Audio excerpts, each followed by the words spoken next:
سلام عليكم. ازيك يا صديقي؟ عامل ايه؟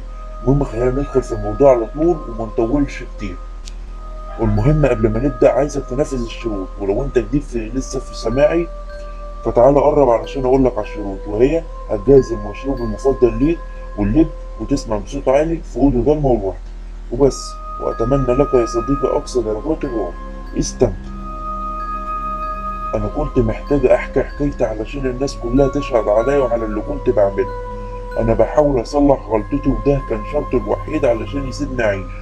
انا اسمي رنا. كانت حياتي عادية، يمكن اقل من العادية. عمري ما تخيلت اني اعيش يوم واحد من اللي انا عشته. انا ساكنة في منطقة شعبية وبيتي زي اي بيت مصري. امي كانت ست طيبة وبسيطة قوي. ممكن الحاجة الغريبة فيها ان هي كانت بتترعب من ابوي قوي. انا مش فاكرة قوي علشان امي ماتت وانا عندي 10 سنين، واخويا الوحيد سعد كان عنده 15 سنة ساعتها.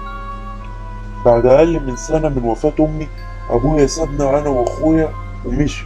حتى أنا مش فاكر شكلي. وده اللي وصلنا للنهاية دي اللي هحكيها لكم.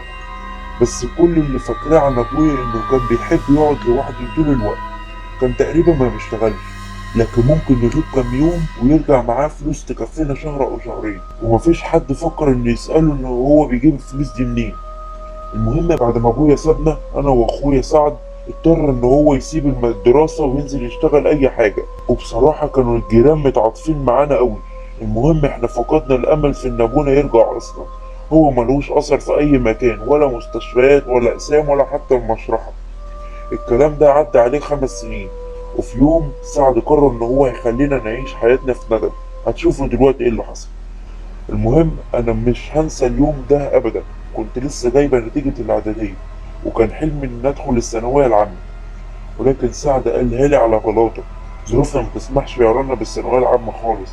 لو انت عايزة تكملي علامك قدامك يا ثانوي تجاري يا ثانوي تمريض، والتمريض احسن لان شغله مضمون. بصراحة انا اتصدمت واتنكد عليا، بس كنت عارفة ان هو معاه حق. في نفس اليوم بالليل لقيت سعد داخل ومتعصب وعمال يرزع في كل حاجة، وتقريبا أول مرة أشوفه بالشكل ده. وكل اللي فهمته من كلامه هو ليه عمل فينا كده. فسألته سعد أنت بتتكلم عن مين؟ فبصله وهو متردد وسكت شوية وقال لي بتكلم عن أبوك. طبعا هو في غيره؟ مش هو اللي سابنا لوحدينا عيال صغيرة وما نعرفش حاجة في الدنيا دي؟ أنا سبت تعليمي وأنت هتضحي بمجموعك الكبير اللي أنت جايباه لأن ظروفنا ما تسمحش. وبعد ما خلص كلامه لقيته سكت خالص وراح قام وباصص على الأوضة اللي أبويا كان بيقعد فيها لوحده. انا نسيت اقول لكم ان احنا من يوم ما ابويا ساب البيت ومشي احنا ما فتحناش الاوضه دي لاننا كنا بنترعب منها. مش هقول لكم ان كان بيطلع منها اصوات ولا نور ولا حاجه زي كده. كنت بحس دايما ان انا لو ماشيه جنبها ان جسمي كله بيقف وشعر وقلبي بيتقبض قوي. وفجاه لقيت سعد راح ناحيه الاوضه وحاول يفتح الباب، بس الباب كان مقفول بالمفتاح. انا بصيت له ومش قادر اتكلم. كل اللي بفكر فيه بيني وبين نفسي ان هو مبلاش يفتحها.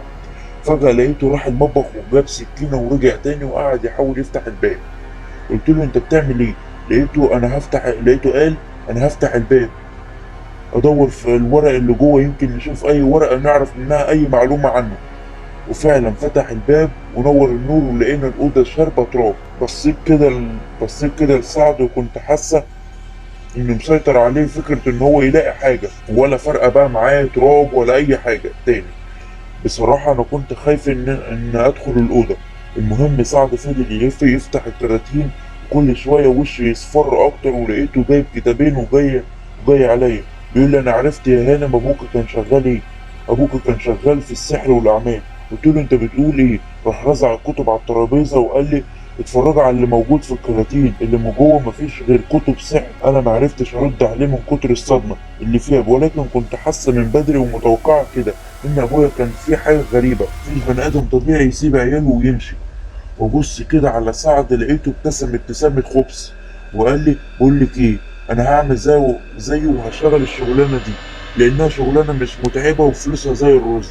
بصيت له وقلت له سعد انت بتقول ايه؟ بقول لك ان انا هشتغل الشغلانه دي.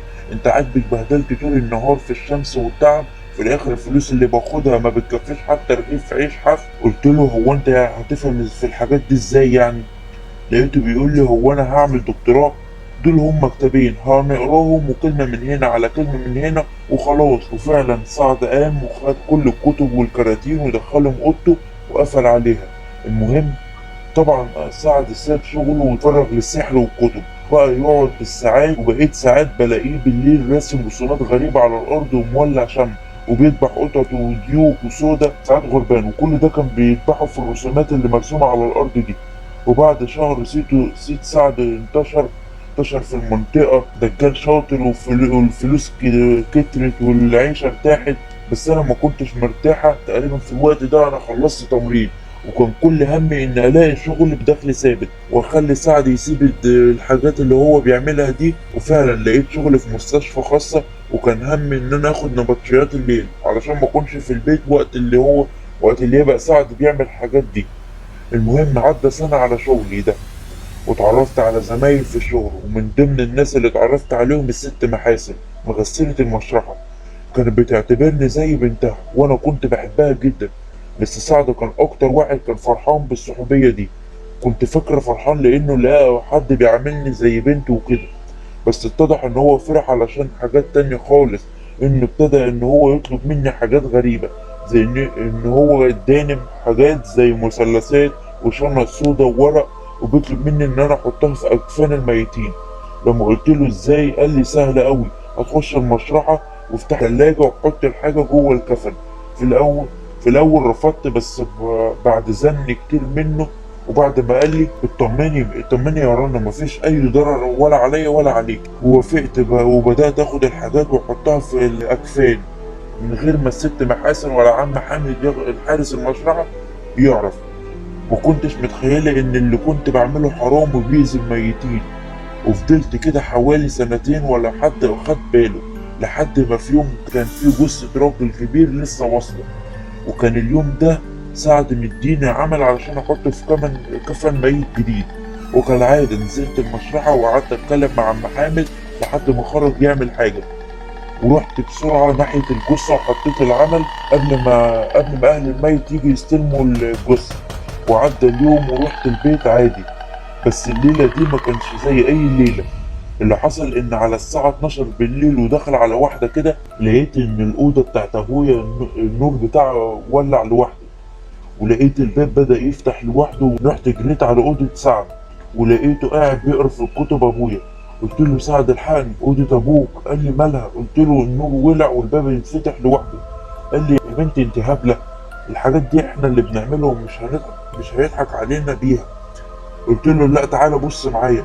جه معايا ولقى النور مفتوح والباب مفتوح على اخره، ولقينا مرمي على الارض ورقه سودا، ولما فتحناها لقيناها ريحتها ريحه دم جديد، مكتوب فيها ستتمنون الموت. وفجأة النور طفى والباب اترزع في وشنا، فضلنا في الصالة والورقة في ايدينا ومعرفناش ننام طبعا. وتاني يوم نزلت للشغل وانا بفكر ايه اللي حصل معايا ومين اللي عايز ينتقم مننا، وهل اللي حصل ده ليه علاقة بالسحر اللي بيعمله سعد، واشمعنى يعني المرة دي ما احنا بقالنا سنتين بنعمل كده.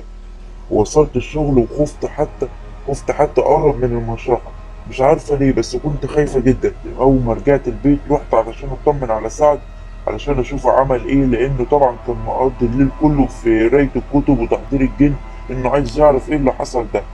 بس ما لقيتش سعد في البيت، مع إنه ده ميعاد شغله. ودخلت الحمام واخد دش وافوق كده من التفكير. واول ما دخلت الحمام لقيت المرايه بتاعت الحمام منوره بطريقه غريبه جدا. انا شفت المنظر ده واتسمرت في مكاني، ولكن كان في حاجه جوايا بتقولي بص في المرايه. وفعلا فضولي كان اقوى مني، ورحت ناحيه المرايه وفجاه ما لقيتش صورتي. وكانت المصيبه اني شفت جسمي متغطي بالكفن وماسك في ايده عمل، واغمى عليا وما حسيتش بالدنيا الا وسعد كان بيفوقني وقعد يقول لي مالك يا بنت، مالك يا رنا، رد عليا في ايه، وانا كل اللي بقوله الكفن العمل. ولكن اول ما فوت شخطت فيه بصوت عالي انت كنت فين؟ قال لي مفيش، كنت بشوف ناس كده من اللي شغالين نفس الشغلانه بتاعتي علشان يفهمني ايه اللي حصل. وقلت له وصلت لحاجه؟ قال لي ما وصلتش لاي حاجه. كل ما حد يحاول يعرف مين ده او مين اللي بعته يقول لي ده سحر عمري ما استعملته ولا عمري شفت زيه قبل كده. قلت له احنا هنعمل ايه دلوقتي؟ رد عليا بكل برود، تلاقي واحد من اللي بينافسني في المجال ده وبيحاول يخوفني. قلت له دجال وبينافسك؟ انت اهبل يا سعد، ده طلع لي في الحمام. قال لي الحمام؟ حمام ايه؟ مين ده اللي طلع لي في الحمام؟ انا مش فاهم اي حاجه. قلت له الجثه. والعمل اللي قال لي بالراحه كده اقعدي واحكي لي بالراحه ايه اللي حصل بالظبط. وحكيت له على كل حاجه لغايه لما جه ولقاني مغمى عليا في الحمام. وراح قال لي اقعدي كده يا رنا، بطلي تخاريف، ده حد بينافسني وبيحاول يخوفني. انا ما اقتنعتش باللي هو بيقوله وسكت وقلت خلاص، بس قررت اني انا اللي هعرف كل حاجه بالظبط. واول حاجه اني رحت الحمام، وقفت قدام المرايه وانا بنادي على الجثه. وكانت المصيبه ان في صوت رد عليا وبدا يقول انت جاتلك الجرأة انك تندهيلي بعد ما دنست كفني؟ انا هخليكوا تتمنوا الموت وهخليكوا ما تعرفوش توصلوا له. وقلت انت مين وانا عملت لك ايه؟ انا معرفكش. وقال لي لا انت عارفاني كويس جدا. على العموم الحاجة الوحيدة اللي انا متأكد منها ان اخر واحد هنحطوله عمل في كفن. وصرخ صرخه خلعت قلبي من مكانه، وبعديها اختفى. وما فهمتش حاجة، بس الحاجة الوحيدة اللي فهمتها إن الموضوع له علاقة بسعد والزفت اللي هو بيعمله ده. ورحت نمت، وتاني يوم رحت المستشفى ونزلت على المشرحة. ورحت على عم حامد وسألته وقلت له ممكن يا عم حامد أسألك سؤال؟ قال لي خير يا بنتي، اتفضلي قولي. عايز أعرف الراجل اللي أنت سكنته المشرحة أول امبارح ده اسمه إيه؟ لقيته بيقول لي اشمعنى يعني يا رنا؟ أنت عمرك ما سألت على حاجة بالشكل ده. قلت له ابدا عادي يعني، اصل الراجل ده بيشبه عليه ان هو من عيلته. المهم طلع دفتر تسجيل الموتى وقعد يدور لحد ما لقى اسمه احمد سلطان المليجي. انا ما سمعتش اي حاجه تاني، والدنيا اسودت في عيني واغمى عليا. وصحيت لقيتني في اوضه في المستشفى، والست محاسن بتفوقني وبتقول لي رنا يا رنا مالك يا بنتي، فيكي ايه؟ قلت لها مفيش، انا عايز اروح بس، روحوني من فضلكم. وفعلا روحت، واول ما دخلت البيت بقيت اندى على سعد وقال لي في ايه يا رنا؟ قلت له مصيبه يا سعد. قال لي مصيبه ايه يا رنا، في ايه؟ قلت له انت عارف الراجل اللي احنا حطينا له العمل في الكفن بتاع اخر مره؟ عارف ده يبقى مين؟ قال لي لا طبعا ما اعرفش، هيكون مين يعني؟ قلت له ده ابوك. لقيت وشه اصفر وقال لي انت بتقولي ايه؟ قلت له زي ما سمعت كده يا سعد، زي ما سمعت يا سعد، ابوك احمد سلطان المليجي. وقال لي يا نهار اسود ابويا، ازاي ده حصل؟ كل اللي جه في باله ان هو حط العمل في جثة ساحر. طب ايه العمل دلوقتي يا رنا؟ قلت له ما تجيبش سيرة الاسم ده تاني، انا مش عايز اسمعه تاني، انا غلطانة، انا مش هعمل اي حاجة تطلبها مني تاني. راح قال لي اهدي بس. طيب ايه الحل دلوقتي؟ وقلت له حل ايه؟ انت اللي ورطتنا في المصيبة دي، لازم انت اللي تحلها. ده قال لي هخليكم تتمنوا الموت ومش هتلاقوه، قول بقى انت ايه الحل؟ قال لي يا بنتي موتنا ايه، انت بتصدقي؟ دخلنا نمنا، وتاني يوم الساعة 12 بالليل لقيت سعد بيخبط باب اوضتي وبيقول لي انا لقيت الحل. حل ايه يا سعد ده؟ قال لي هنحضر روح ابوكي. قلت له انت مجنون يا سعد، ده من غير ما نحضره معفرتنا. قال لي ملهاش حل غير كده. وساعتها حسيت ان سعد اتجنن، وفعلا شدني من ايده ودخلنا اوضة بابا. ولقيته مجهز القعدة وحاطط ورق عليه طلاسم وشمع اسود. ولقيت الارض مليانة دم، ولقيت جثة قطة سودا. انا اتخشبت مكاني اول ما شفت المناظر دي، ومبرقة كده من كتر الصدمة. ولقيته بيقول كلام بالهمس شوية وبيعلي صوته شوية، وما فهمتش من كلامه غير الساعة، الواحد، العجل، أمركم بالملك كيكعان وكل ممالك الجن أن تحضروا الآن. وقعد يكررها كتير، وفعلا دي كانت أول مرة أشوف جلسة تحضير. وفجأة وكده يا صديقي نكون وصلنا لنهاية الجزء الأول من قصتنا. يا ريت يا صديقي تشترك في القناة علشان تكبر شلتنا، وبشكرك يا صديقي على سماعك القصة، وشكرا.